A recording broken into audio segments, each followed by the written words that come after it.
So this is Lake Mead, just outside of Nevada, and a friend of mine told me that the water level is down 100 feet. You know, I didn't really believe it until I actually came out of here, but I don't know if it's quite 100 feet, but it seems like it's pretty significant.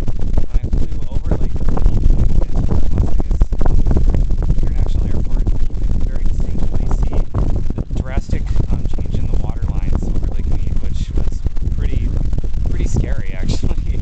And now that I'm here, I can see it on the ground to get more perspective. And you can see the water line where it's white and it turns into that dark color. That's the normal water line. And as you can see, it is way down. Here, because the water level is dramatically down. It's pretty bad.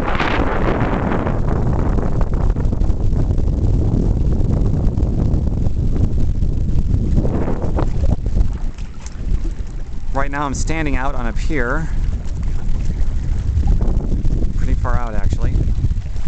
That parking lot right there, all of that used to be underwater.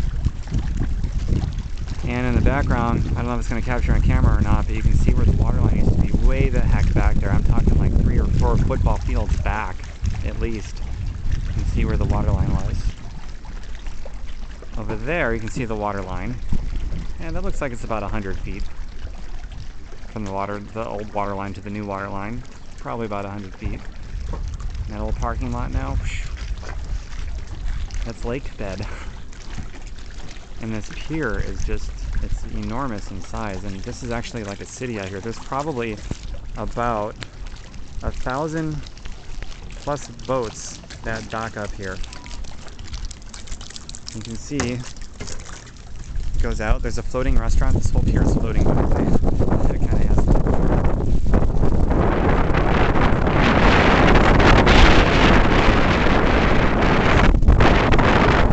pretty amazing. Little spire. It's loaded. There's restaurants up here that float. There's cruise ships. There's a lot of houseboats that people, I don't know if they live on them or not, but it's pretty loaded with all that over there is houseboats.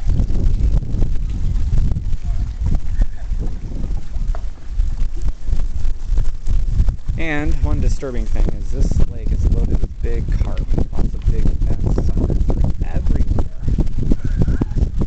And there's also fish hatcheries that we drove by on the way here, and they probably exist because all the carp probably eat tons and tons of fish eggs.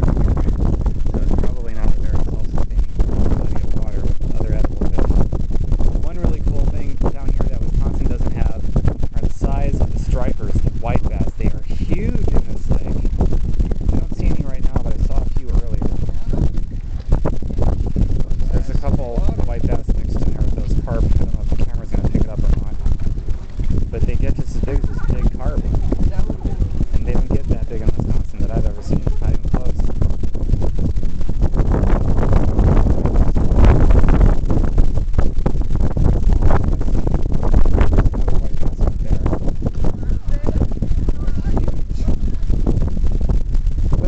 All the carp need to be turned into organic fertilizer.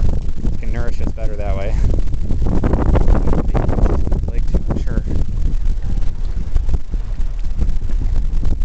So that's Lake Mead. Where in Lake Mead are we?